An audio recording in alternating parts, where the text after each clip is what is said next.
Welcome into the Jordy Culotta Show. Wave your hand out there, baby! Shout out to the show. She puts the pinky into the nostril. Man, look at that. Healthy competition, there's nothing like it. Y'all grow up. The line's wrapped around the stadium. Different strengths. I just lost a tooth. It's going to be fun. You know, we might have a story. I love what you're doing. Ogeron wants to take us fishing this afternoon. Sharif, you play for the bad boys of the SEC, man. We don't apologize to anybody. A lot of people are saying you're going to be wearing number 7. I don't really know. I want to. He look crazy, Bill. Good feet on the old man. This is some back.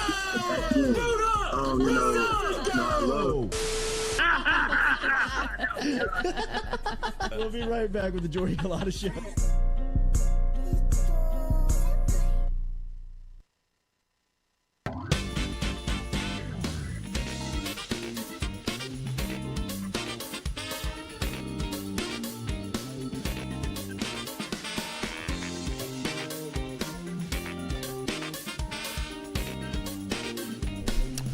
All right, welcome into a Wednesday edition of the Jordy Culotta Show, live here, built by RMB Builders. Shout out to Rhett and the crew over at RMB.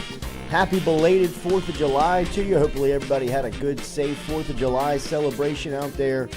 Welcome back to reality. Welcome back to the work week here. It'll be a short work week for us as we'll talk to Jay Johnson coming up here at 7:30 this morning. Coach Johnson going to be in studio with us. Looking forward to Coach coming through this morning as we will wrap up the national championship season, talk about what's next for LSU. When do you start to create the identity in the face of next year's team, and how do you do that? We'll talk to Coach Johnson all about that coming up on this Wednesday morning at 7:30. Remember, every day our phone line is brought to you by Southern Regional Medical Center.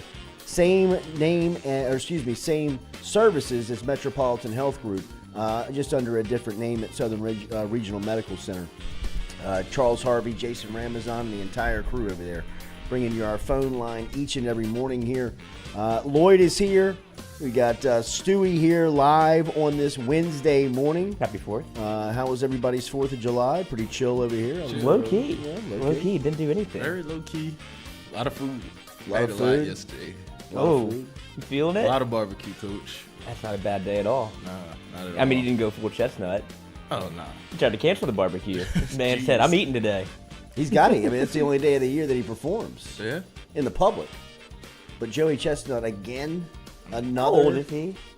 He looks 100. I mean, he The looks hot dog skin. He looks dead. like... How awkward was the introduction? Oh, so, dude, that guy that does the intro is electric, he's though. great. Talk about living for one day out the year. He is fantastic. He worships Joey like he's a god. Well, I mean, in He that is. world, he is. Man, can you eat 64 Michael hot dogs? Jordan, LeBron, all wrapped up into one in the eating world. I mean, he is a living legend, right? He's the greatest eater to ever eat. I mean, the walk-up he was on one. it was. He's walking through the weather, dude. He's like, this thing ain't getting canceled. This is my day. Man, looked like he was coming out the pen in the night. I mean, it was. He didn't know how to react though. I mean, it was kind of like. Well, there's not a lot going on, you know. There's not a lot of Somebody was like, fanfare. this guy acts like he's never been cheered for in his life. Yeah. I'm just here to eat. Guess his age. I have it pulled up. 35. 39. Damn, Which I I was think gonna he say looks 38. about He 45. does. He looks a lot older than that. I mean, it's gotta be just a total Taxing. ass whipping to your body. Eating hot dogs all day. I mean, because that's not the only day of the year that he's doing it. He's got to practice it, right? I mean, you can't just show up to the game and Game expect time to only. perform. His, I mean, You gotta, I guess you gotta do like mental his warfare. And body's just got to like- be warped. how many times a year do you sit there and try to like really practice this? he probably dreads it, right? Damn. Like they're probably like, oh, I gotta like today's hot dog day. I wonder if it's payday though. Yeah, no, True. not yesterday. I'm talking about the days leading up, Oh, whatever, like the yes. benchmarks he's trying to Absolutely. hit, because he's still trying to break his own record. I mean, there has to be a brutal part of that world. I mean, just like whatever the fallout is of it, it's got to be terrible. Imagine, like, if he didn't tell people that's what he did for a living and he wasn't famous, like the come up of being Joey Chestnut, and you walk in his garage, he's just got hot dogs and water and buns everywhere, and just walk in on him like, what are you doing? It's like, I want to be the best eater there ever was. Like, okay, well, I don't want to marry you anymore. Like, this is his life. Okay, It is. So he starts preparing for the competition 6 months in advance. So that's 365. He though. diets. that's He half a diets year. and works out for this. Like it's serious. Oh, they did a 30 for 30 on him. Oh, I gotta watch the 30. For Oh 30. yeah, it's between him and Kobayashi. Remember him? He Oh, used to yeah. do the Oh, wow. Kobayashi shake. Forgotten. Yeah, They banned him. he got banned. Damn. Was he on PEDs? I don't know I forgot what it was. It had something to do with like the Major League Eating League and him trying to be his own brand, and it got real messy with MLE. And Joey Chestnut was like, look at him. Yeah, Get him out of here. and He's Joey beating me. Joey slid one up. That used to be the biggest rivalry in eating, is the Kobayashi shake versus Joey Jaws.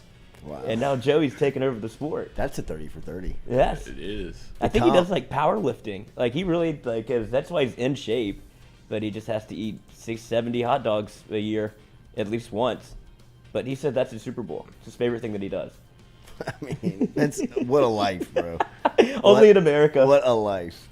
All right, we got a lot to talk to Coach Jay Johnson about. Really looking forward to talking to Coach coming through here at 7:30 this morning. His former All-American Dylan Cruz wins a Gold Glove Award as he has been named one of 3 outfielders of the 2023 American Baseball Coaches Association Gold Glove team for Division I. Cruz is the 5th LSU player to receive a Gold Glove Award. He joins former center fielder Zach Watson, was a Gold Glove honoree back in 18 and 19. Bregman won one in 19, and Andrew Stevenson was a Gold Glove winner back in 2015. Micah Gibbs won the first Gold Glove that the baseball program took home back in 2009. So shout out to Dylan Cruz. Looking forward to talking to Coach Johnson about coaching Cruz these past 2 seasons. LSU baseball also committed to play in the Minute Maid Park Astros Foundation College Classic once again. This will be March 1st through the 3rd as LSU will be playing teams like Texas and UL Lafayette, Texas State, University of Houston, and Vanderbilt will also be in the field. So LSU will be there the first weekend in March. We'll talk to the coach about what it means playing in spots like that. Coach Johnson was named the American Baseball Coaches Association National Coach of the Year in our time away, and he also hired a pitching coach. He hired Nate Yeske back to his staff, as Yeske was a part of his staff at Arizona. So he comes over here from Texas A&M as he made the move going into the weekend for LSU, as it was a part of a kind of a Friday circulation. But Coach Johnson, with a lot of stuff to do, a lot of things on his plate as far as getting ready for next season goes, with kind of shipping the current roster off to the summer league, replacing some of the names and faces that'll be on the way out. Obviously, you got to hit the transfer portal ground running because of you just having a late start, playing deep into the season, and then you lose your pitching coach in Wes Johnson to a head coaching job at Georgia. So a lot of business to take care of for for Coach Johnson since winning the national championship, and we'll have a chance to talk to him all about that coming up here at 7:30 this morning. But Yeske, joining the staff, I think is a huge addition. His name really started to circulate immediately, really when the job opened up, when Wes Johnson was named University of Georgia's head coach. There were a couple of names that were popping, but the one that was most prominent, the one that was most consistent was Yeske. And Yeske obviously has spent the last 2 seasons with Texas A&M.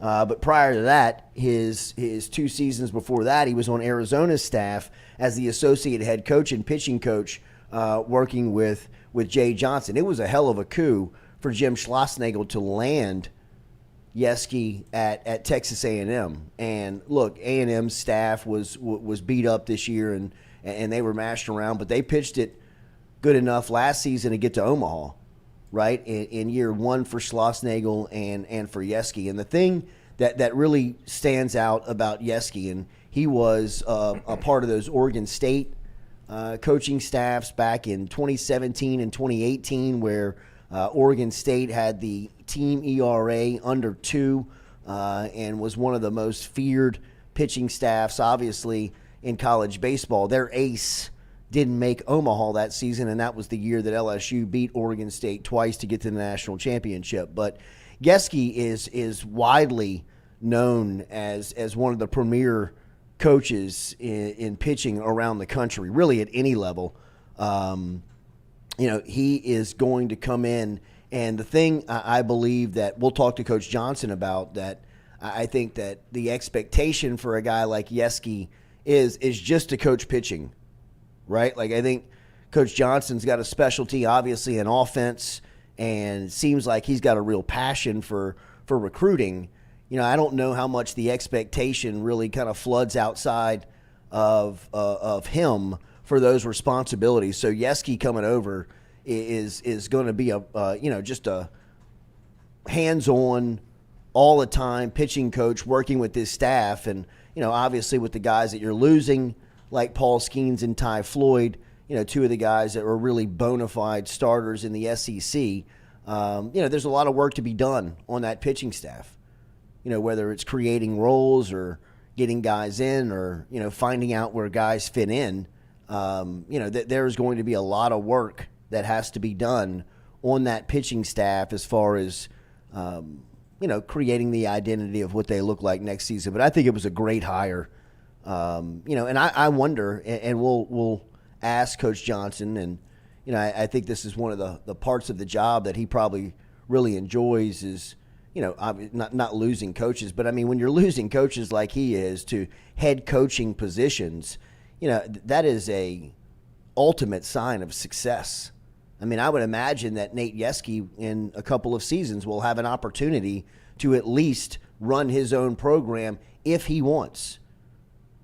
Right? When this job opened up at LSU, the springboard. I wonder how much Jay Johnson had to call out as much as people were probably calling in. I'm sure he had his list, and I'm sure he knew who he wanted.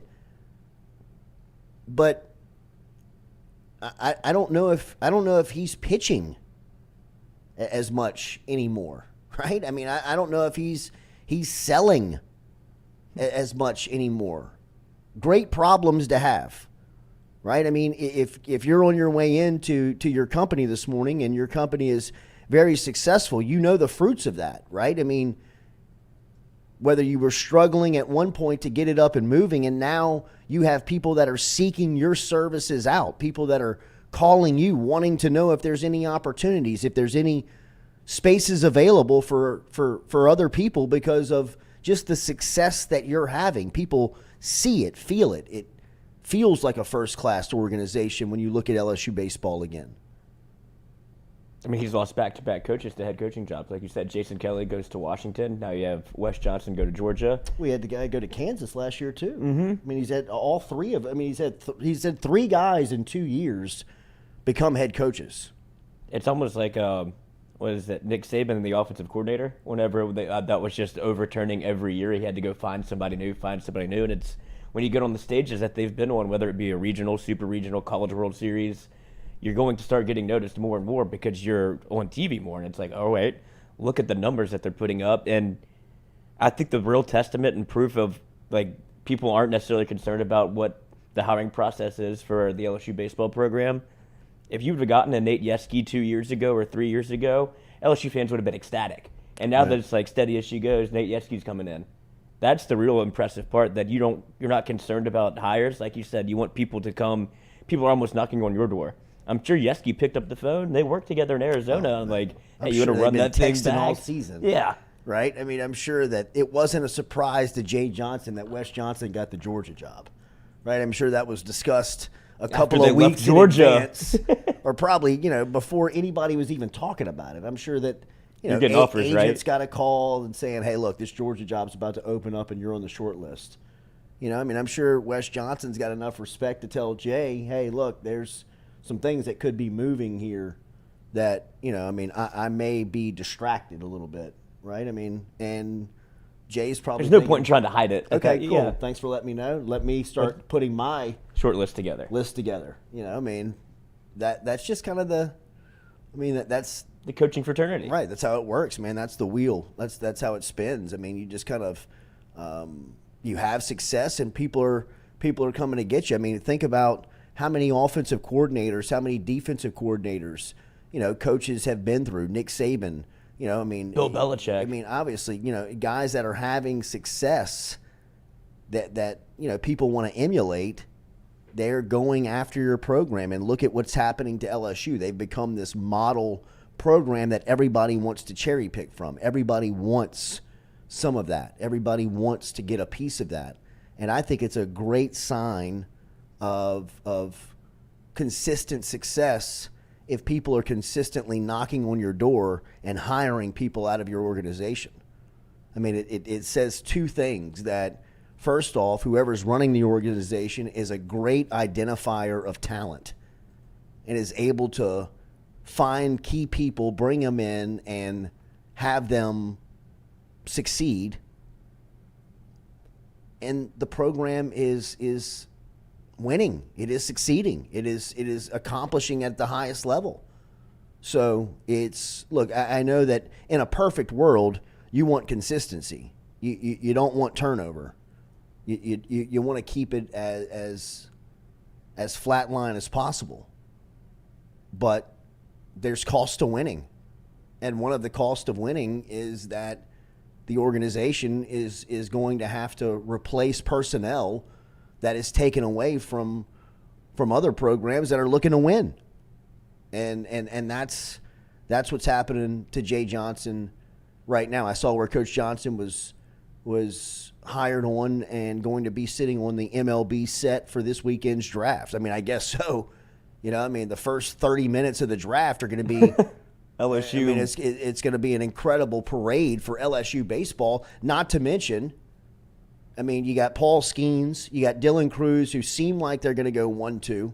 We'll ask the coach if that's still what's happening, but it seems like those guys are definitely going to go within the first two picks of the draft. Ty Floyd may have played himself into a high draft round pick. Who knows? We'll see what coach has to say about him. But they played everybody else. I mean, everybody else who's getting drafted. I think he's here. We go let him in. Mm-hmm. Go let Dad in. Yeah. Right. Let me go get my dad. He forgot his keys again. But I mean, it's you got Skeens, you got Cruz, you got possibly Floyd, right? I mean, not to mention they've played everybody. Lauder, Dolander. I mean, all these guys that are going to be coming off the board early. I mean, he'll be a great representation of, just kind of what goes on, of, being able to break it down. Coach Johnson is here 10 minutes early, just like successful people are, right on time. We'll talk to him coming up shortly here as we will recap, look ahead, lots to get to, lots to celebrate with the coach coming up next here on the Jordy Culotta Show, as always, built by R&B Builders.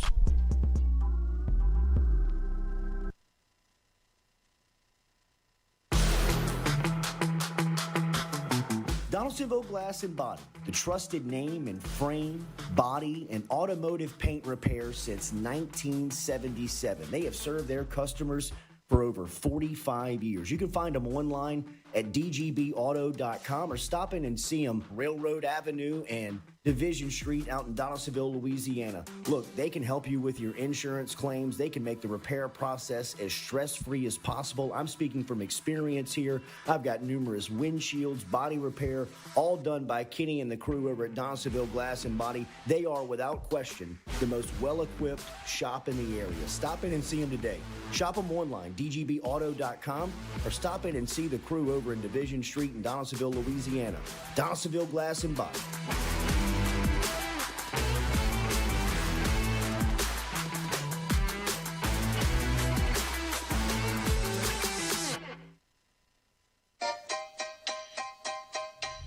Hey fellas, it's Jordy Culotta for my friends over at Men's Total Health. Guys, do you suffer from fatigue, decreased libido, erectile dysfunction, weight gain or loss of muscle mass, signs of depression, anxiety, hair loss, mental fog, general loss of interest?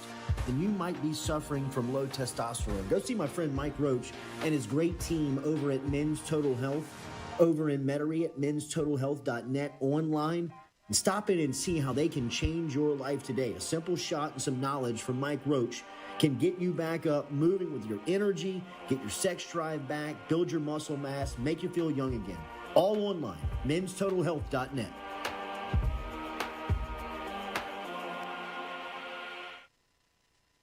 Red Stick Sports, a local staple in Baton Rouge to all sports fans, was founded back in 1981 and has remained a family business for over 40 years. Today, they still have the great selection on the floor, but they're also a leader in custom apparel for businesses, sports teams, and other groups. Take it from us, everybody over here at FM Digital Media. They help us out with all of our apparel. Let them help you out today. Go ask for Cody over at Red Stick Sports. Check them out online at redsticksports.biz. We're all from different places and backgrounds. We've each experienced our own versions of life, but in the end, we're all on the same team. I'm part of that team, along with these players in purple and gold. Kayshawn Buddha, Malik Neighbors, Miles Frazier, Kyron Lacy, Greg Brooks. Whether on the field or in the courtroom, your team matters. So join our team. make a difference. Bet. Let's get it done. The Jordy Culotta Show is brought to you by A-Bears Lawn Maintenance. Commercial or residential, A-Bears Lawn Maintenance is ready to work. A-Bears can tackle all your homeowners association requirements. Call Blake at 225-485-8022. A-Bears Lawn Maintenance. In a wreck, Gordon McKernan Injury Attorneys is ready to go to work for you.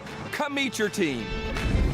I'm your intake specialist. I coordinate your case and connect you with your attorney and paralegal. That's us, your legal team. Thanks.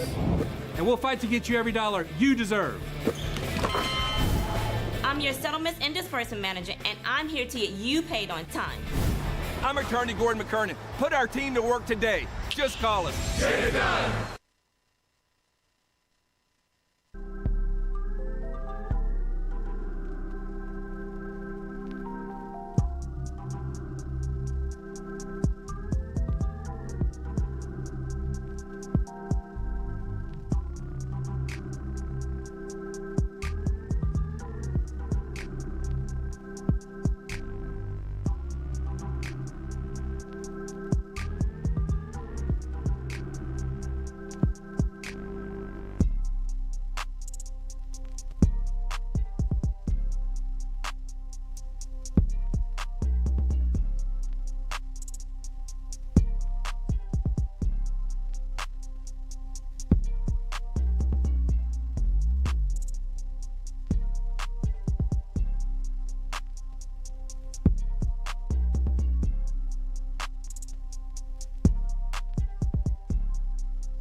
All right, welcome back here to the Jordy Culotta Show live here on this Wednesday morning after the 4th of July. Hopefully everybody's having a good celebration out there. One celebration that has been awesome has been the LSU baseball national championship celebration, whether it was the ride through the postseason with the Tigers at home in the regional and the super regional off to Omaha, where just the LSU baseball magic was everywhere, that ended in a national championship last Monday night, and coming home to a great parade and a packed Alec box, and oh, by the way, hire a new pitching coach and go find new players. Coach Jay Johnson has been a busy dude, but very kind with his time to show up here on a Wednesday morning and share a couple of minutes with us in studio. It is great to see the national champion head coach in studio with us. Coach, thanks for joining us. Good morning. Awesome to be here. Thanks for having me. Absolutely. Can you wrap up what it has been like the last couple of days for you? Yeah, amazing. I think last Monday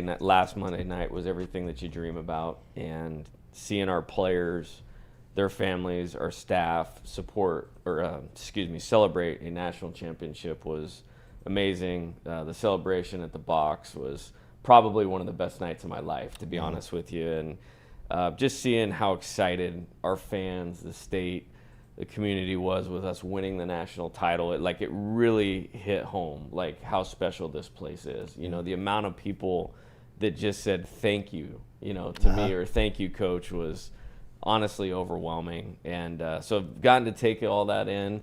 And then, frankly, it's kind of been back to work a little bit. Sure. Yeah. And I want to get to you about the new pitching coach and what it's like recruiting the portal. But this team Coach. Look, I grew up in Baton Rouge and had a chance. My grandfather was a part of the initial coaches committee with Skip. I mean, it was awesome, right, as a kid here. The championship that you just pulled off was one that was talked about in January, and you guys finished it off in June. To me, that in your sport is nearly impossible to do. Can you take me through the ride of the meeting back in January to ultimately hoisting the trophy? Yeah, it's I would just simplify it to this: easily the best days of my life. And what I mean by that is this was a really special team. And I mean, I'll go back as far as like taking the job. Like obviously it was LSU, but I felt like there was a foundation there that I could help those guys. If we worked together, 2023 could really be a special year. And so, the Dylan Cruz, Jordan Thompson, Trey Morgan, Ty Floyd, like I felt a strong attraction. Like that was a great starting place. Mm-hmm. And those guys, I mean, over 2 years, I mean, they won 94 games, set a great foundation in 2022. I view this as almost like a 2-year championship. Like 2022 will always be, a team that is special to me. But then we had a great fall. And then in January, we met, and I spent a lot of time over the break of like, okay, let's line this thing up. How are we going to do this? And it was a simple question of like, hey, what do you guys want to do? Like, what do we want to accomplish? And it was, hey, we want to win the national championship. And it's like, okay, Are you sure? Like this is going to take a lot more than you think, a lot more than just the talent in this room. And they committed to a few things. Number one, and they are the standard of placing the needs of the team above their own, to a man. And when you get your stars like Dylan and Paul, hardest workers, most bought into the team's success, they just raised the level of everybody else. We looked at the previous LSU national championship teams. There were star players that weren't the guys on those teams. That was all over. As I kind of researched that, we pointed to those guys as examples. Warren Morris redshirted in 1993. Right. It's one of the most iconic players in LSU baseball history. In 1996, the next national championship. And so they did that. I think probably the quality that goes underrated the most is just the mental strength of the team. Yeah. We had the one, little stretch where we weren't quite as good, where we were struggling in the bullpen a little bit. But this team only had one losing week the entire season. Yeah. And so its hallmark is its consistency. And I think it's one thing to know you have a good team. It's an entirely different thing to go out over 19 weeks and prove it from the first pitch to the last, and that's what these guys did. Skeens and Cruz, when did you decide to take the bat out of Skeens' hands, and then when did you realize now he wants it back? This is the best team this is the best player in the country. He might be the best pitcher in the country. Yeah, I think with Paul, the fall was really evolving, and we were being very careful about how we were doing that. He was hitting in inter squads. He hit 7 or 8 homers in inter squads.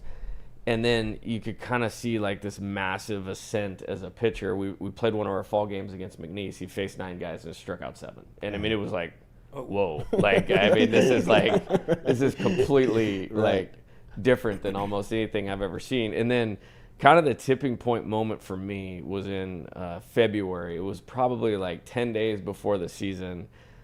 I sent him up there to hit. And I would only let him hit against left-handed pitchers, so the ball would be moving away from him. Right. And then I'm just watching it, and I'm miserable in my gut the entire at bat. I was like, I can't do this. I can't do this. It had nothing to do with Paul. I can't do this. Time out.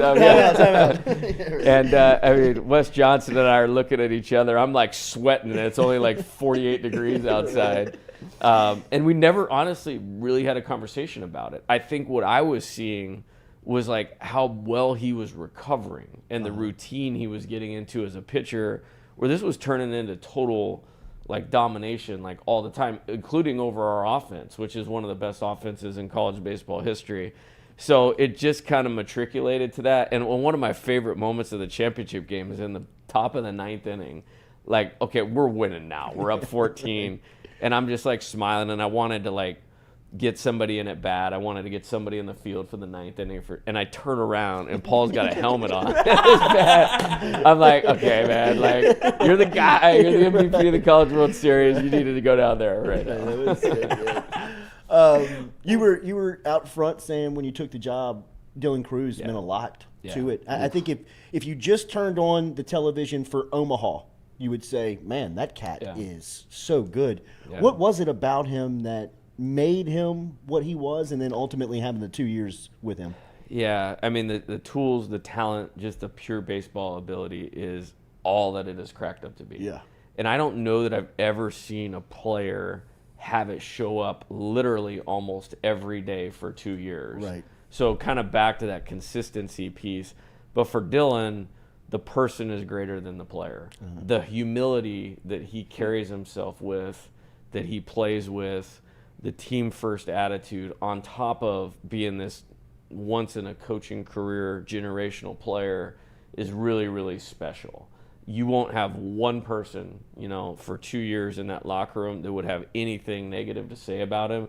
It's because he's this great player, but he's a leader, he's a great person. The character piece, completely off the charts. And so whoever drafts him is just getting like everything that he's cracked up to be. Yeah. Like he is really, in my opinion, the best college baseball player I've ever seen. And then you have this person that surpasses that. And if you think about that for a second, it's almost unimaginable. Is there this big debate at one with you? I mean, are they calling you like, what do I do here, coach? I mean, do I take the pitcher? Do I take the player? Yeah. No, they're not calling me. And, I just feel like, and I said this, and this is the best way I can probably encapsulate it with Paul and with Dylan, whoever they go play is getting a 1-1 player and a 1-1 person. Mm-hmm. And you will see their team in the postseason 4, 5, or 6 years from now, largely because they are part of that organization. For as much as people talk about your team and the star power that you have, those two guys, obviously, Morgan is there, Tommy Tanks, Tommy White.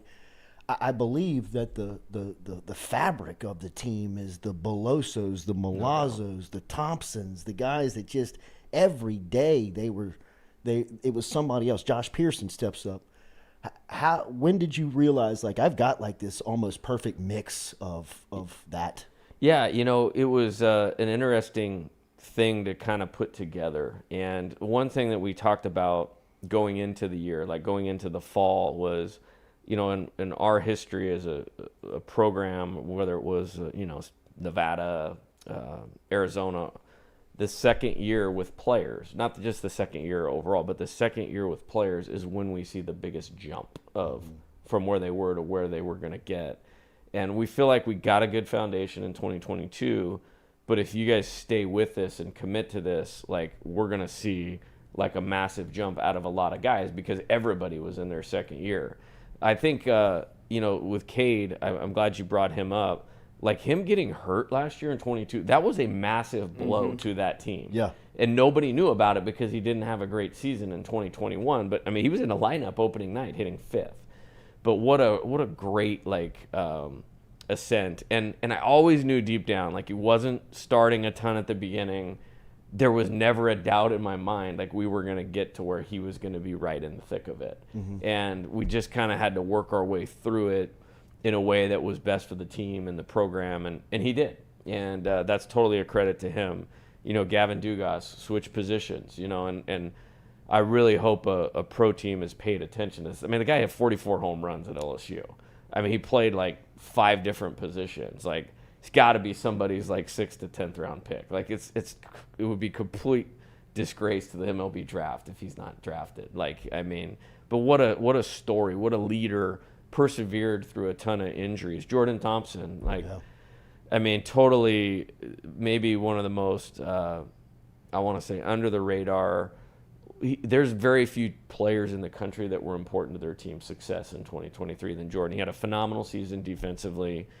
Came up clutch in that last game. He had so many big hits. I was actually not surprised how well he played in the finals, even though he was going through a tough stretch, because for 2 years he came up in every big spot. I know. He came up at every big spot. And like the year before, it's like we don't win 40 games or, have the season we had in 22 without his offensive contribution. So, yeah, like that whole group, Braden Jobert. I mean, I'm so proud of him. Like, yes.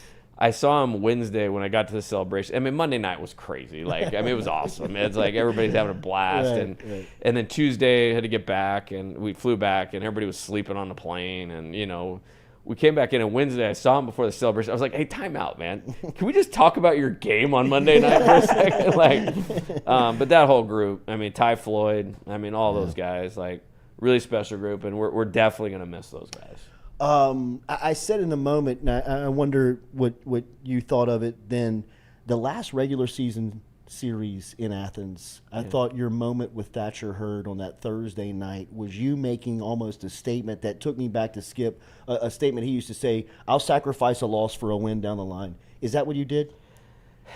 You know what? He and I have talked about that concept so many times, and as a coach, like, it is so hard to do. I bet. It is so hard to do. Like, I mean, in my philosophy, we treat every game like a playoff game. Sure. So you have to, like, walk a tightrope of, like, with that. But, you know, way back when, beginning of the season, I believed, like, we could not do what we just did unless he was at the forefront of it, because the talent, the ability was there.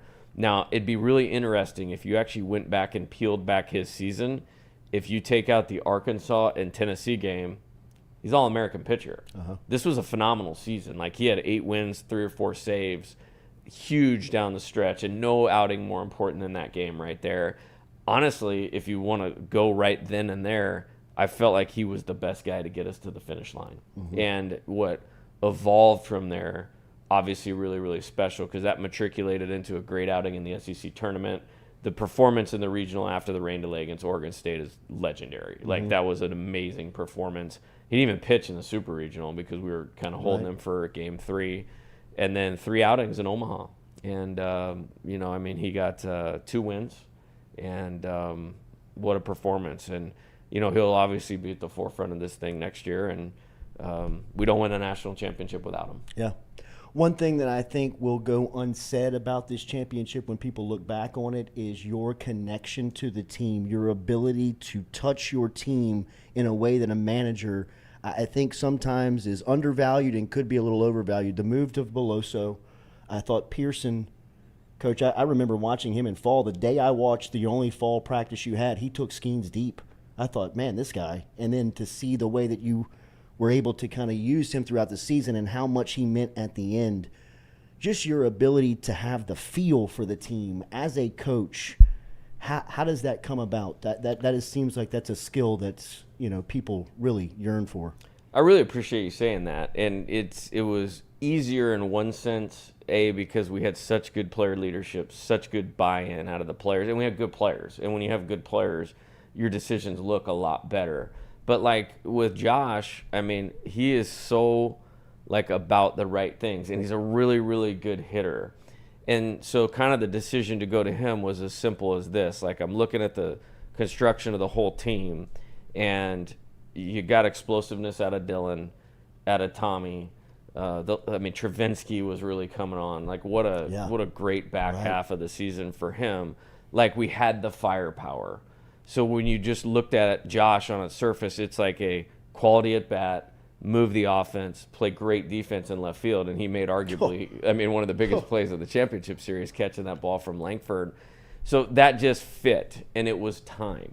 And it didn't mean that somebody else couldn't make a positive contribution, that we were moving out. It was just like, this is what we needed, like, right now. And then I mentioned with Cade, like, it was kind of the same thing. And he ended up hitting with a lot more power and those types of things. But those guys are, I don't mean this, they are Jay Johnson type hitters and players. And I just knew that getting them in with those guys, that was going to get us to our best team.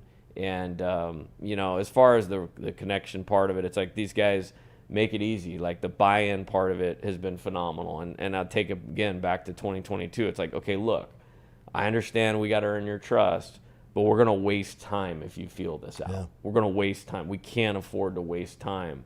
And they haven't. I mean, it just the dive in, the buy-in, and then the players taking so much ownership over it this year is probably what I'm most proud of. Pearson was huge in that regional in Southern Miss last year. People forget. Yeah, he's a great player. And again, we have a lot of guys, and it's okay because you're talking about the number 1 and number 2 pick in the draft are on your team. There's so many good players that people don't talk about a lot, and that's how you win a championship. Yeah, I agree. How difficult is it to manage in that park where one day it looks like you could hit as hard as you can, and it won't get out of there. And the next day you're hitting pop-ups, and it goes grand slam. I actually loved it. Like, I felt like we got a huge boost by playing in Omaha, because something that has really not been talked about, we were still able to hit some home runs, you know, and create offense where other teams weren't. And our pitching got a huge lift by playing there. And I always knew we had like a style or a brand of baseball that would be translatable. It's just in the SEC, I mean, I don't even know other way to say it. Like, these parks are bandboxes. Like, I mean, it is like not friendly per se for a pitcher. The box is actually the most pitcher-friendly park in the entire league. I haven't been to Kentucky. Maybe that one's better. But, yeah, it's a completely different style of game. And so it was throw it over the white, you know, make sure our change-ups in the zone, get guys off the barrel. And, I mean, guys would square it up, and Dylan's running out there in center. It's like, boom. I'm like, I like this. Yeah. See, I love coaching in close games. I love coaching in close games. And I just felt like that whole design of that thing would really, really benefit us, and it did. You mentioned the close game tactic. You mentioned your mentality every year, every day. Tuesday, I think you referenced a Tuesday McNeese game in March in the press conference in Omaha. How that builds the mentality. And every close game you got in, I don't know how you felt, at least watching for home, it felt like LSU had the confidence. Yes. You know, it felt like they were playing with we believe to win. Yes. Right? That's where that comes from. No doubt. And I think, you know, people ask me about treat every game like a playoff game. It's like, come on, man. Like, you can't do that over 71 games. But, you know, by the time you get to the end, a lot of the messaging was, we just need to stay in character. Well, what's your character? Is you play every game like a playoff game, so then when you get to the postseason, you don't have to change anything. And we didn't. We got better. I mean, if you want to get down to it. But, yeah, being comfortable in one-run games. Like, if you come watch our inter squads and people are asking me, like, hey, what's this point system you guys are doing? And all this, the score is 72-41. It's like, we don't talk about winning. We talk about what it takes to win and the things that you need to do that. And it just kind of has become who we are, or it became who this team was. And really proud of them, you know, for the poise. You know, that Wake game, I mean, people ask me about this. Oh, 0-0 in the 7th, the 8th, the 9th, 10th. And, like, did you think you were going to win? I was like, I don't know. Like, I mean, it was just every pitch you had to be on. And, I mean, Trey's play on the bunt, you know, in the Florida game, Pearson's catch. I mean, you're in a weird spot because of the winning runs on second base, and Wyatt Langford's up, who's, like, the next best hitter in college baseball next to Dylan. Like, you got to play in if he hits a single, but you got to be deep enough to catch it. Like, it was a lot of fun to coach in because all of those things really, really mattered. Well, it goes to show how hard it is to win one. Like, all of those little moments add up to, like, if this doesn't happen, we lose here. If this doesn't happen, we lose here. And it's everything had to almost go right, even with the team as good as yours is. Yeah, I remember one of the things I remember, like, in the Wake first championship game, we got down 2-0, and Blake Money was out there, and he'd only thrown 6 pitches. And I went out there, and I was like, I didn't want to take him out of the game, like, because we had a long game to go. And he's pitched well. He pitched well down the stretch, and it was like, we have to leave this guy on third. It's the first inning, and we have to leave this guy on third base. We cannot be chasing 3 runs. So I brought in Griffin Herring, and it was the team was just so good about it. It was like, I got it. Like, I understand, you know, and that, like, encapsulated our team, you know, so well. And I mean, all the way through the tournament. I mean, Nate Ackenhausen against Tennessee.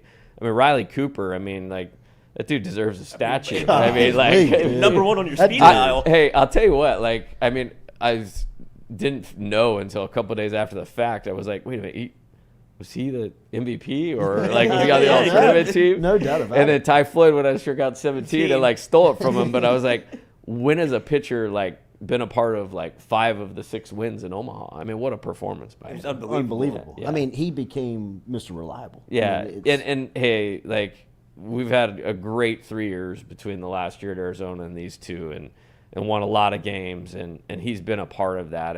And sometimes you just need a winner, and I mean that's Riley. That's Riley. You can see the security he gives you when he's out there. Big time. When do you start to create the identity for next season's team? You know, right now I was on a recruiting trip, quick one on Saturday, Sunday, and I texted just a few guys, like, you know, Brady Neal and Paxton Kling and Jared Jones. I think that was Gavin Guidry maybe. and was just a reminder, like, this is your time now. And, basically, like, get on it. Like, what do you, I know we just finished this 5 days ago, but what are you doing today, And they fired right back, and we'll do that. There'll be two things that I think we need to do that have kind of come to mind early is, number one, what were the qualities of this team that are transferable, that were positively emulated by the Paul Skeens, Dylan Cruz. Like, nobody has to be those guys. Right. But what are the controllable things that those guys brought to the table that we need to carry forward or pay it forward?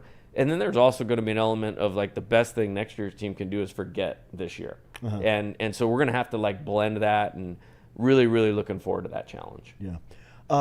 Transfer portal recruiting, how's it changed your schedule? How's it changed your approach? Yeah, a lot. I mean, I love playing till the last day, obviously, but it's been busy. I think what's different this time is, at least at this point, every player is returning that we knew about, coming out of Omaha. Yeah. And I'm proud of that, and proud of the guys with that. I think that the needs are a little bit more specific.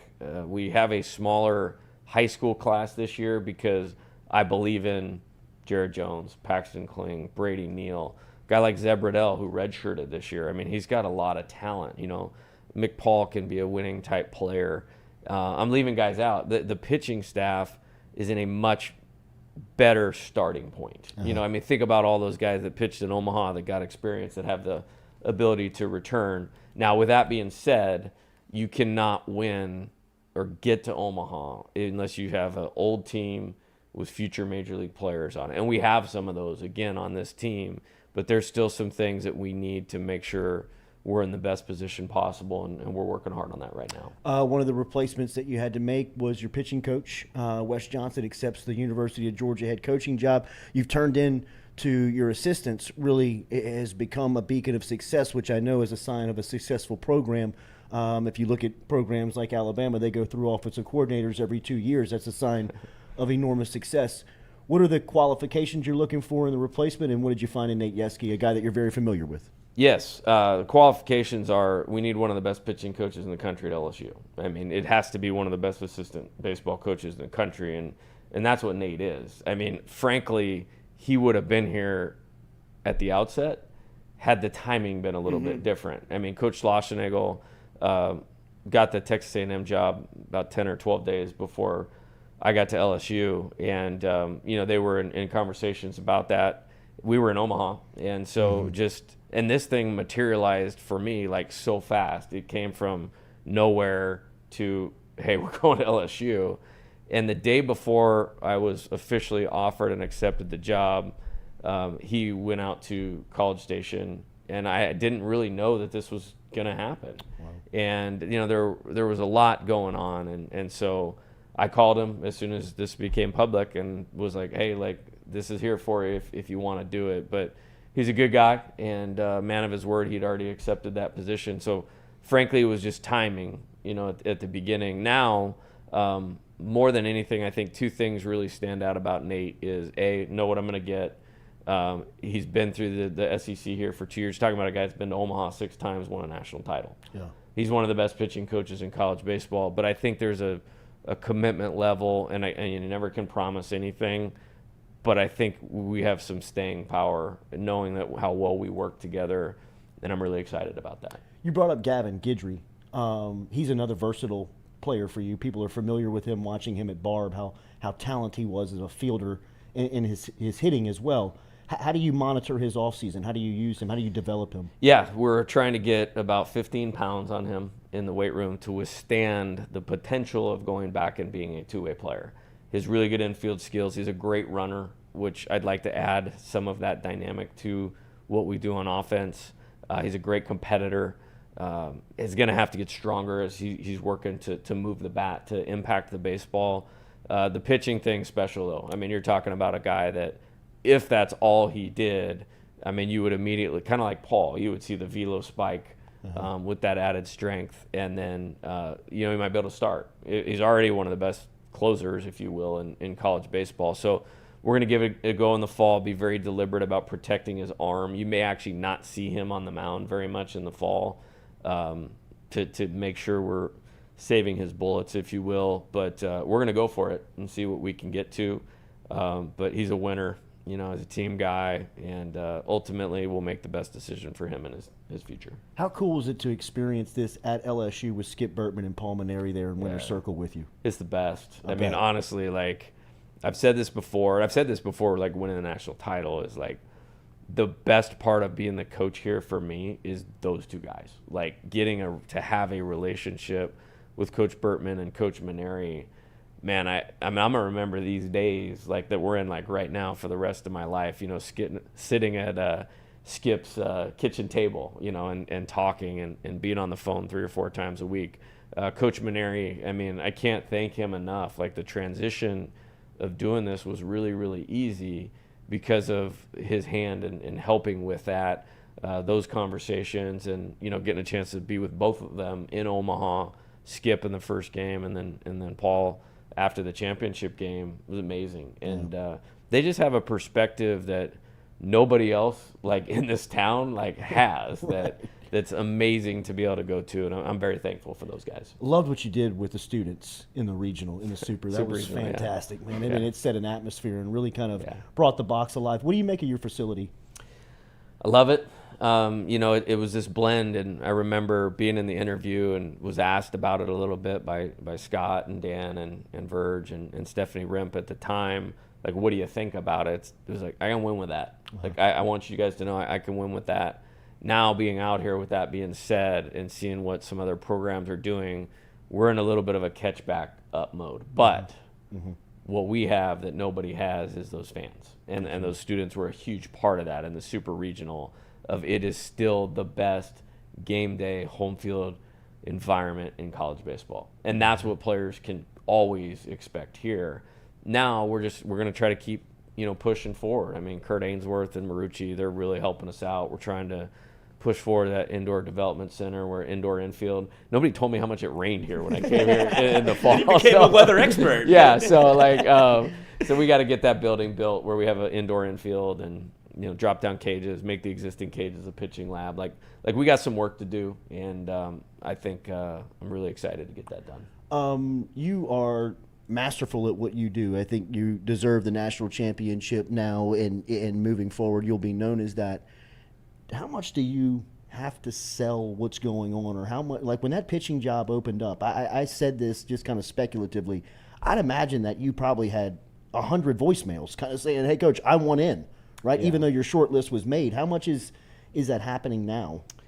Yeah, I think in terms of staffing positions as a coach, it's not rocket science to go like in 3 years. It's like, okay, you're the head coach at the University of Kansas, University of Washington, University of Georgia. Like, I want in. Some of that, 2 years in a row. 2 years in a row, the director of baseball operations is now a paid assistant coach. At 2 really good baseball programs with Tyler Nordgren at Cal Baptist and Josh Simpson. Went with West. So I really take pride in that. I had a really good conversation with Scott Woodward about this, and he had some really good advice. It's like, keep that circle small, and they're so supportive of what do we need to do to make sure you don't run out of talent, on the coaching side of it, because the bar is really high for me, and it's explained very simply.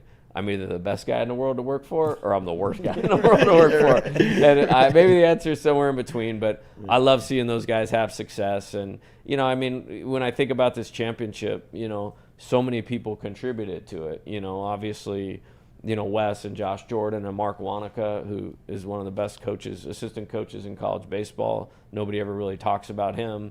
But then, Dan Fitzgerald, Jason Kelly, back to, Nolan Kane and Alan Dunn. It's really neat to see how many people had a part in this, and I'm really proud of that.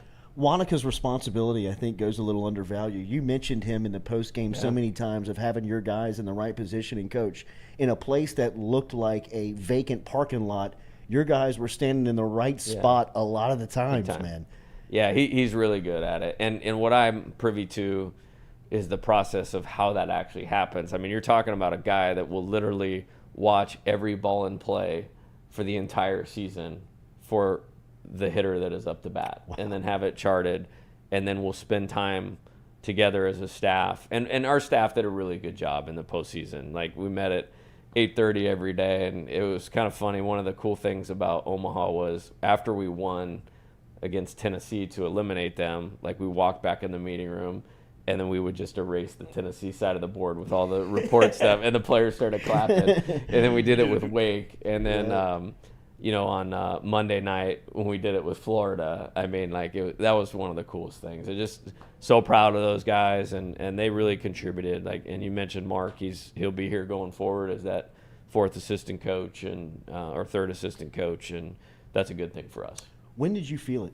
I said, because the Wake Forest press conference after game one between you guys and their guys was different. They were tight, you were loose. You could see in your voice you believed. Coach, you could see he was a little tighter than he had usually been. That, to me, I showed up the next morning and said, heads up, here they come. They're about to win this thing. Did you feel it? You know, it's not as far as, like, winning the whole thing, but going into that game, like, after we won 5-2, which was a great effort. I mean, it was 5 pitchers. You know, Herring really picked us up. Javen Coleman just getting us 4 outs was like a big deal, and we're excited for him to be back and fully healthy next year. Herring picked us up. Guidry, Cooper, Beloso hit the home run. It just, that felt like the team win. And then all of a sudden, like, I'll never forget this, like, Cade walking out to the huddle after we won that game, and then they're like, well, they're in trouble, because everybody knew Big Boy was taking them out the next day. But I was like, hey, they got this guy Louder that is pretty good too. But that was like, I think our guys, the feeling going into that game was, if we win today, we're winning the national championship. And Dylan and I had this thing, like, before we went to the field, like, he's like, hey, what do you got for me today? And he said something like, if we win this game, we're winning the national championship. And I texted Dean Wellams, who's like a team building guy that we work with. I mean, he's amazing, a huge part of this deal. And I had texted that to Dean. It's like, this is the game. We win this one, we're winning the national championship. Wow. So there was this prevailing thought that if we could get that third win, get the ball back to Paul, and then 2 out of 3, that team with how well we're playing to win the national title, let's go. Last one, I'll get you out of here. Thanks for your time this morning. I could stay here all day with you. The SEC felt like they got you ready for the run. No doubt. Right? Was Louder the best opposition you've seen? Absolutely. Yeah. I think, and you know, I don't know that I necessarily saw it coming, but in that game where it's 0-0, like, our guys are in there and they're fighting and they're competing, and this guy is just dominating the zone. And it's like, wait a minute, that's a strike, but that's not real easy to hit. Like, this must, in a different way, this is what the opposing team feels when Paul is on the mound. And it was the first time with our offense this year that I felt that. And we had to get it to, all right, it's Thatcher against Massey and Manasseh, and Dylan got the lead. We have 2 of the best hitters in the country, and Dylan singles and Tommy homers. That's the difference in the game. Yeah, that was the best pitched college baseball ever. game. It's the fastest game of all time. It was unbelievable. Yeah, and it was funny. Like, I mean, the championship obviously replaced it, but like, that night, like, I mean, I was beside myself when he hit the home run. Like I was like, I didn't know if this was going to happen or not. Like, it was one of those games you don't know if you're going to win, and you have to be on at every pitch. And just when he hit that home run, like, that was an awesome. And for me, it was just like, it wasn't supposed to be done yet. Like, our story was not written to its fullest. And just to, like, get to go to the stadium the next day and practice with them and do all the things that come on with being the championship, and then to win it is like, super proud of them. Yeah, you could see even after the Monday night win, you were still kind of we're here, right? You know, this is happening. Yeah, and been on the other side of that too. And for me, like, this is about LSU, and this is about our team and those guys and what they accomplished, really, and nothing else. But for me personally, like, I mean, being that close in 2016, tying run on third, winning run on second, and losing, like, part of me feels like we got something back for those guys in 2016 at Arizona, and that was important to me. Incredible leader. Thank you for your time this morning, Coach. It was so fun to watch this championship run and to hear what is an exciting future for LSU baseball. Thank you for your time. We're just getting started. Yeah, it feels like it. Yeah. There he is, the man, Jay Johnson, off of his first championship, hitting the ground running to recruiting and building the identity of next season's team. We'll be back with more of the Jordy Culotta Show right after this.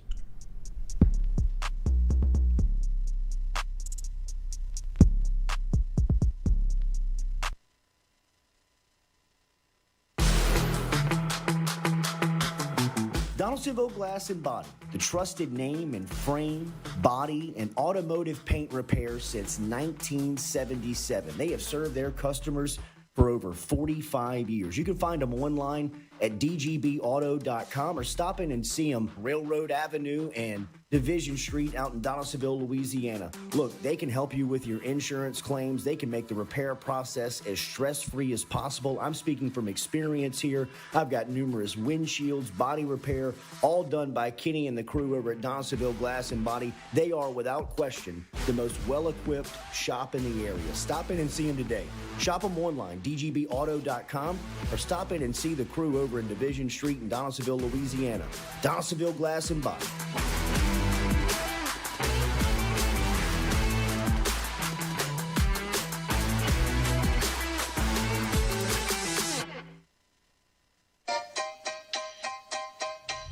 Hey fellas, it's Jordy Culotta for my friends over at Men's Total Health. Guys, do you suffer from fatigue, decreased libido, erectile dysfunction, weight gain or loss of muscle mass, signs of depression, anxiety, hair loss, mental fog, general loss of interest? Then you might be suffering from low testosterone. Go see my friend Mike Roach and his great team over at Men's Total Health over in Metairie at menstotalhealth.net online.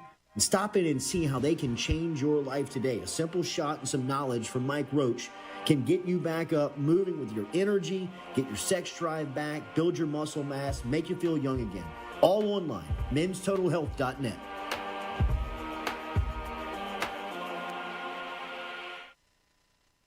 Red Stick Sports, a local staple in Baton Rouge to all sports fans, was founded back in 1981 and has remained a family business for over 40 years. Today, they still have the great selection on the floor, but they're also a leader in custom apparel for businesses, sports teams, and other groups. Take it from us, everybody over here at FM Digital Media. They help us out with all of our apparel. Let them help you out today. Go ask for Cody over at Red Stick Sports. Check him out online at redsticksports.biz. We're all from different places and backgrounds. We've each experienced our own versions of life, but in the end, we're all on the same team. I'm part of that team, along with these players in purple and gold. Kayshawn Buddha, Malik Neighbors, Miles Frazier, Kyron Lacy, Greg Brooks. Whether on the field or in the courtroom, your team matters. So join our team. make a difference. Bet. Let's get it done. The Jordy Culotta Show is brought to you by A-Bears Lawn Maintenance. Commercial or residential, A-Bears Lawn Maintenance is ready to work. A-Bears can tackle all your homeowners association requirements. Call Blake at 225-485-8022. A-Bears Lawn Maintenance. In a wreck, Gordon McKernan Injury Attorneys is ready to go to work for you. Come meet your team. I'm your intake specialist. I coordinate your case and connect you with your attorney and paralegal. That's us, your legal team. Here we go. Thanks. And we'll fight to get you every dollar you deserve. I'm your settlements and disbursement manager, and I'm here to get you paid on time. I'm attorney Gordon McKernan. Put our team to work today. Just call us. Get it done. Are you looking for sound financial advice? Then get in touch with Daniel Newman of Edward Jones. You can call him today at 225-261-8262 or email him daniel.newman@edwardjones.com. If you're planning for retirement, saving for college, for children or grandchildren, or just looking for sound investment opportunities, get in touch with Daniel today, 225-261-8262, located on Magnolia Square Drive in Central. Daniel Newman of Edward Jones. Hey Tiger fans, when you're traveling through Natchez, Mississippi, make sure to visit Tom and Wright Granning at Go-Mart and On The Go Deli, where you can fill up your tank and your belly. Go-Mart has clean restrooms, community coffee, an awesome beer cave, and a great selection of anything you may need on your trip.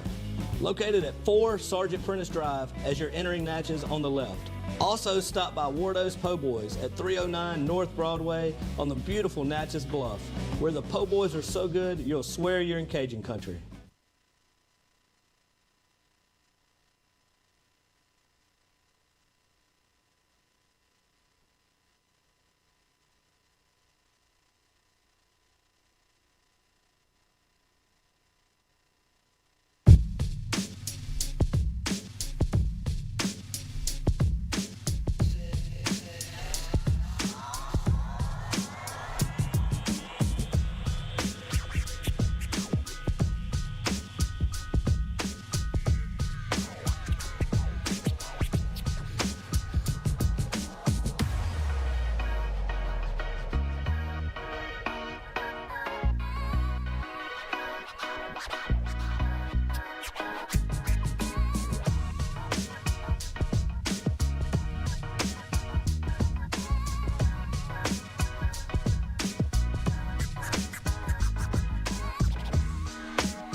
All right, welcome back here. Wednesday edition Jordy Culotta Show live here on this Wednesday, built by R&B and daily brought to you by Katie's Restaurant. Remember our friends over at Katie's. Stop by and see them down on Iberville Street in New Orleans if you're looking for a good lunch spot, if you're looking for a good happy hour, or just a good neighborhood bar to go post up at this afternoon and check out some locals and hang out here on little post July 4th. Remember, online at katiesinmidcity.com. katiesinmidcity.com is where you can find their menu.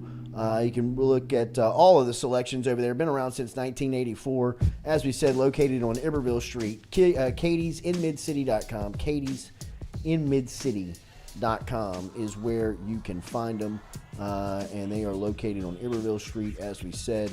And daily bringing you the Jordy Culotta Show. Appreciate Coach Jay Johnson stopping by here. Good stuff from Coach Johnson here on this Wednesday morning. Reminiscing a little bit on the championship run, getting to know a little bit of the identity of this season's team coming up, some of the challenges that it is to rebuild the roster, rebuild the staff on this team. But that was 30 minutes with the championship coach here on this Wednesday morning. He probably had that scheduled out, right. After just talking to him. He probably was like, all right, I could go 15 to 30 minutes. Anything after that, I'm going to be late for whatever I have to do next.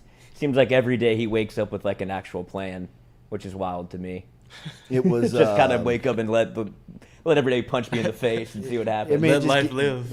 Gives you an idea of how dialed in. I mean, that guy is he's in it, man. I feel like we could have done that for 2 more hours. Oh, without question. I mean, because not only because he remembers everything, but he wants to remember everything. Like that year was an incredible run by an LSU team, and it always feels like when it's, I don't want to say it's never easy, but it felt like this is the way it had to be for this team because of the way it's constructed. Like you got the grinders on the team that they want to get it through the mud, and you have like the all-stars, like he was saying. But I feel like this team was built to just keep playing baseball, and that's like the one thing that Cade said after the championship. He's like, kind of sad we don't get to play baseball again. Like I want to play again tomorrow. Yeah. And to go through 74 games and still want to play, it's a testament to how that team was built.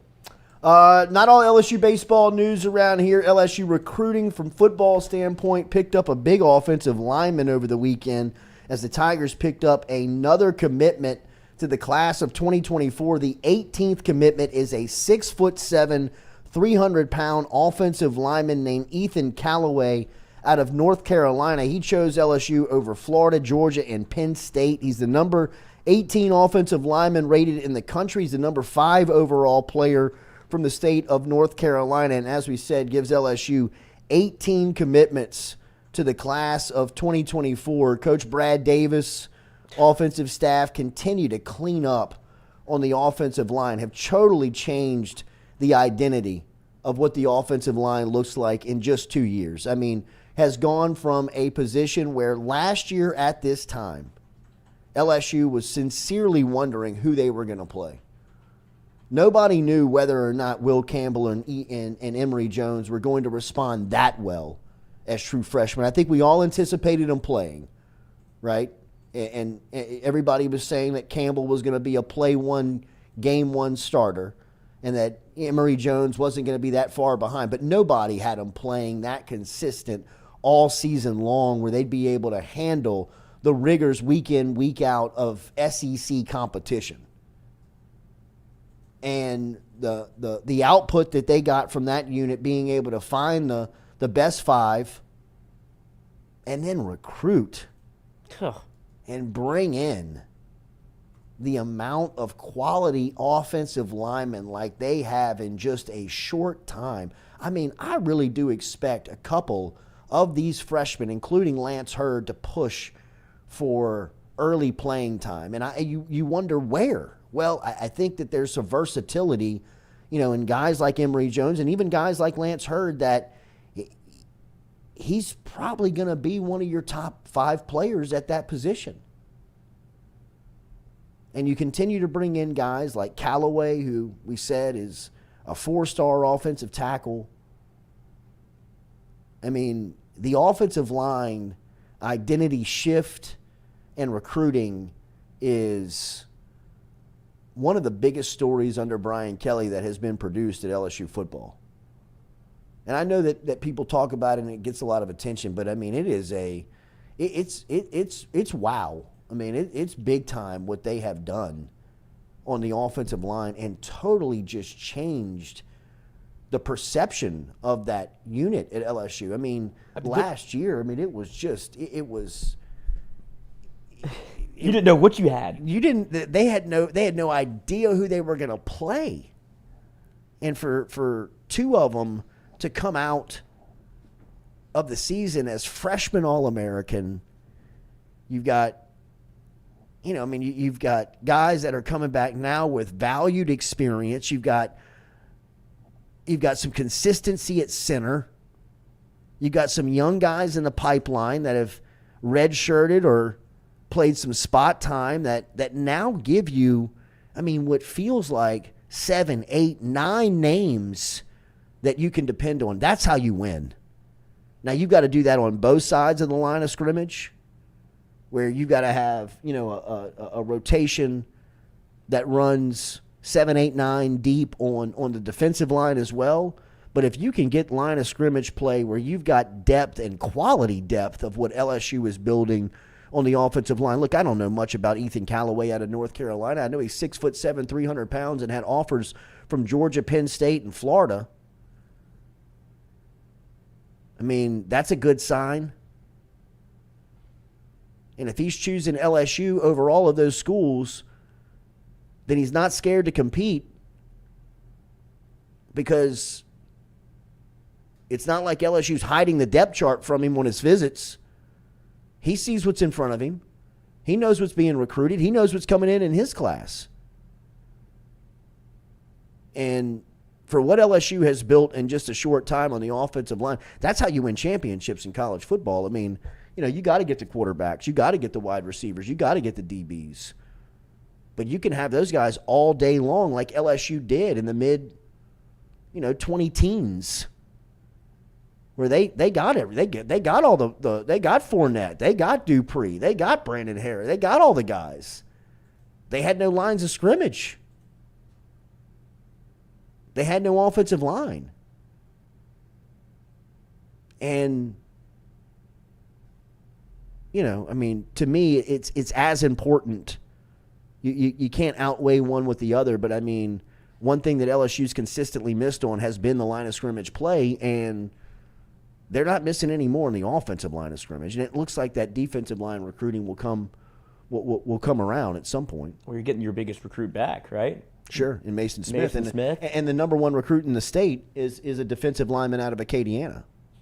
So, where you can pick up numbers, and they've done that on the offensive line. You've got to get your stars on the defensive line. Like LSU has. Dominic McKinley he's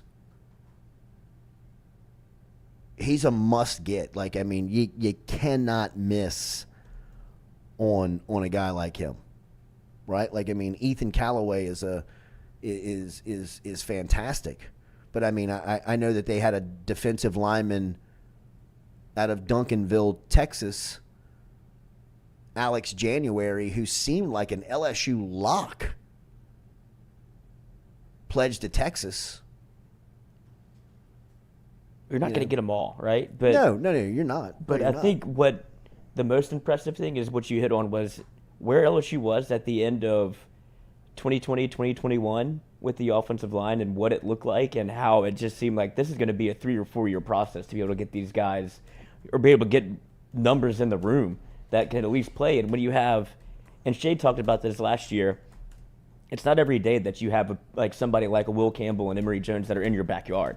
LSU has struggled to get offensive line play because it hasn't really been in the state. For those two guys to show up when they did was huge, to have bookend on both sides of the offensive line. And then you see that, I don't know if Brian Kelly has a recruiting specialist, like an exact fit for position that he does, but I'd be hard pressed to say it's not offensive line. It seems like that's where he really makes his bread and butter in terms of recruiting, and then to get Brad Davis and then to get him to stay. Because there's one person on staff that stayed whenever you made the transition from Ed Orgeron to obviously Brad Davis as interim, and then Brian Kelly. There was not a lot of people in that building that felt like their job was safe. And for Brad Davis to be really one of probably 5 people that made it through, It shows that he knew he had something good there. And the way that they looked last year as opposed to the year before is, I mean, it's remarkable how much coaching can make a difference. Yeah. Oh, it's amazing.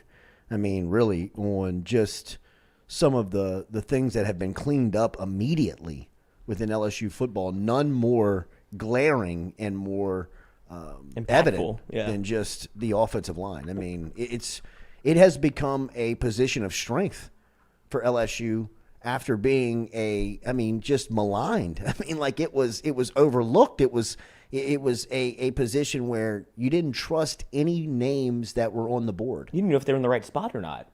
Right. They were just plugging and playing and hoping we can get 5 bodies out there. And we had some of the offensive line guys come on after the transition from Craig to Davis, and that's when the middle of the year, it didn't look great, right? And they were saying, we're learning a totally different way to play offensive line. His coaching style and the technique that he wants us to use is totally different than what we were learning. So they had to almost restart in the middle of a year, and you see now that you have that continuity and have a full year of having the same offensive line coach that feels like he's great at that job. You see what 1 year can do or can happen in the middle of a year, and then if you get a full offseason, now you have another full offseason with 2 freshmen. Like now you have a full year of Emory Jones in the building, a full year of Will Campbell knowing he's a starter and knowing what you're getting.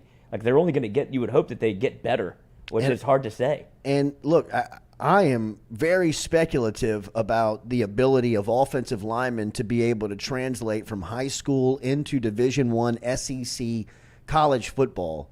And I had the feeling, just like everybody, that Will Campbell and Emory Jones were going to be able to do it. I didn't know if they would be able to sustain and consistently play at a level that was SEC worthy all season long. Now, they crushed those expectations, right? I mean, they are obviously high-end offensive linemen in the SEC.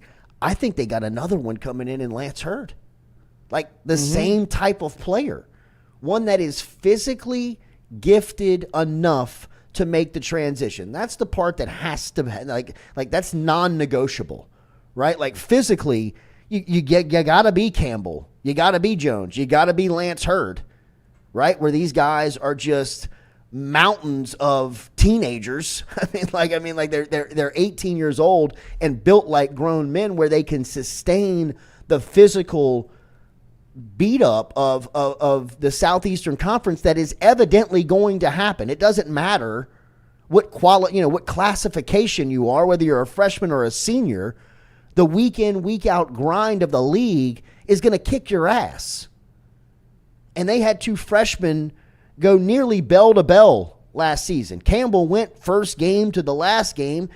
Jones stepped in game 4 and crossed the finish line. They got a dude again coming in this class in Lance Hurd, where I legitimately will be surprised if you don't look up in league play and he's not in the rotation and or a starter, really. I mean, I know that's crazy to say, but I mean, he's got so much versatility, or he's got so much potential, that the versatility of a guy like Emory Jones, where he can play guard or he can play tackle like he showed you he can last season, that it may give you the ability to kick him down to guard and put Lance Hurd at right tackle, or vice versa. And you're talking about 2 athletic maulers. Like, I mean, get into a phone booth with these cats and it is over. They will drive you 25 yards down the field and impale you into the turf. I mean, because they play mean too, and they're all mean. That's the part about them. That's been the biggest mentality head switch change of all of them, is that they play with a just attitude to them of it's a fist fight every play. And they want it. I mean, and they're singing to the line of scrimmage as they break the huddle.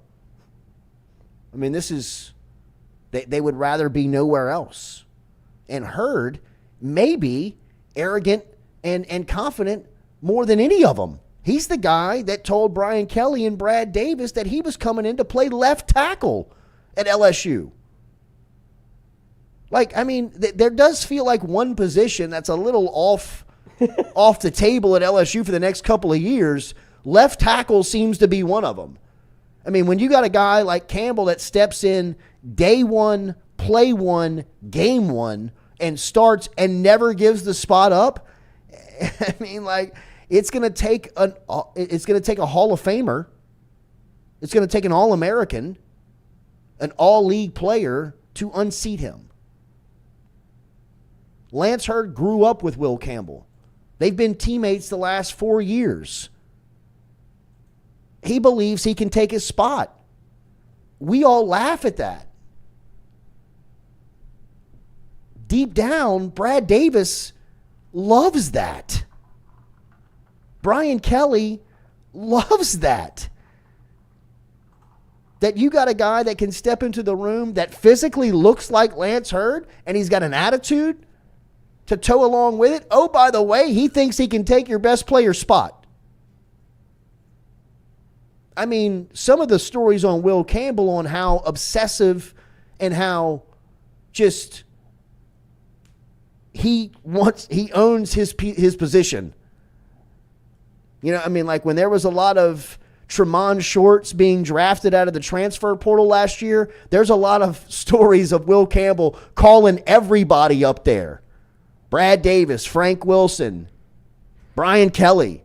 What's going on? Are y'all not going to play me?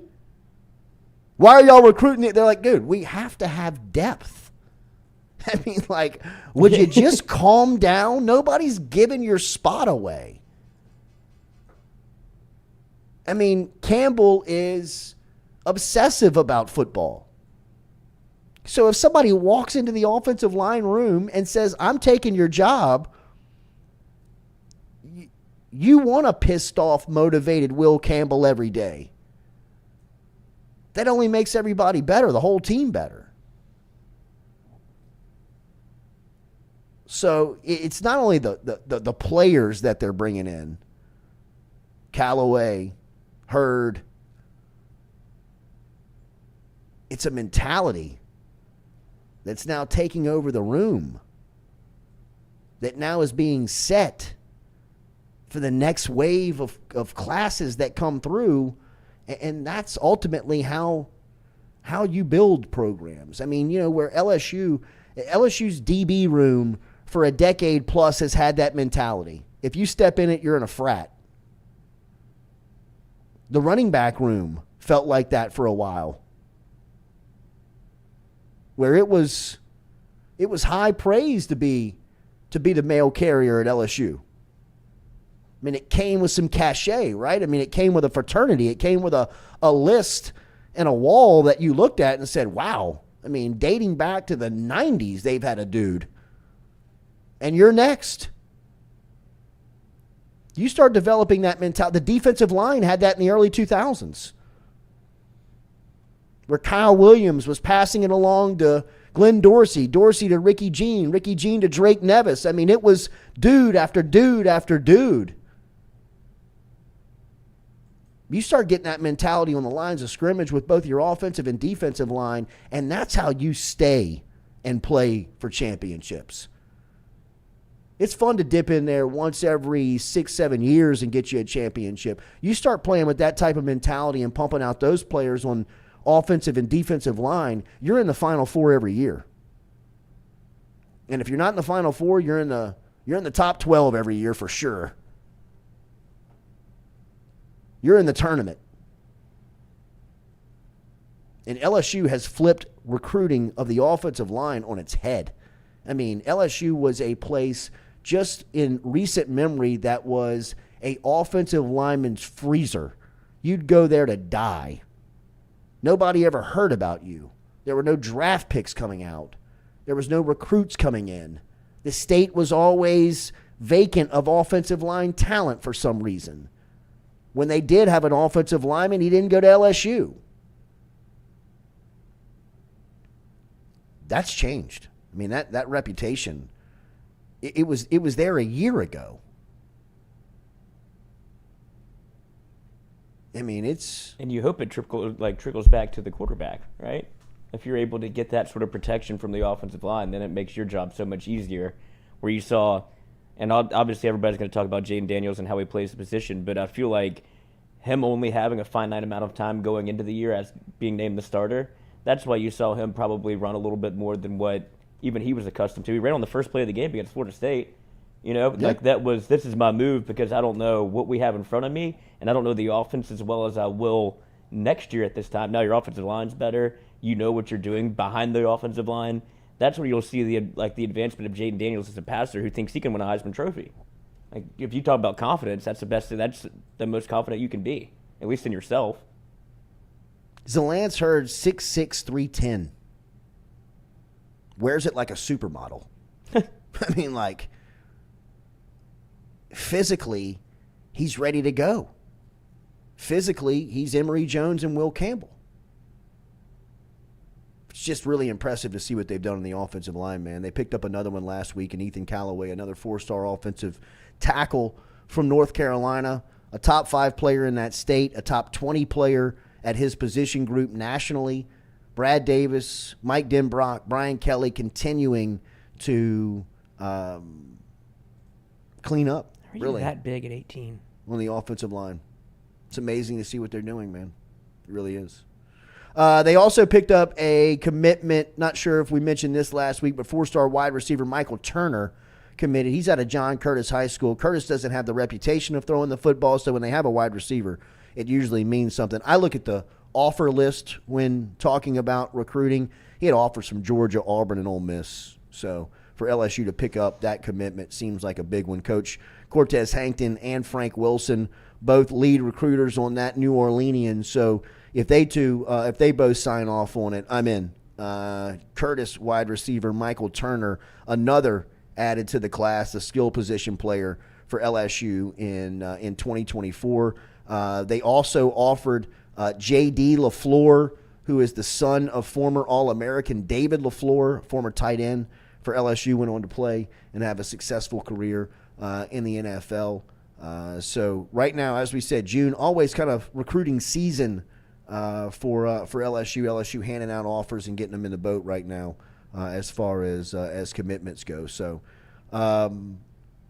we'll continue to monitor any news that comes out from recruiting and anything that goes on. But offensive line, man, it's crazy to see what Brian Kelly and the crew have done in just a short time. All right, appreciate you being with us here on this Wednesday morning. Great stuff from Jay Johnson. If you don't mind, hit that like button, share button, comment button. As we said, always brought to you by RMB Builders. Check out RMB at rmb-builders.com. They're on Instagram at RMB Builders as well.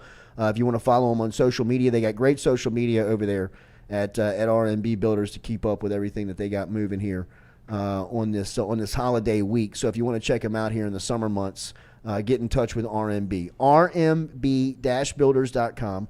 RMB-builders.com is where you can find them.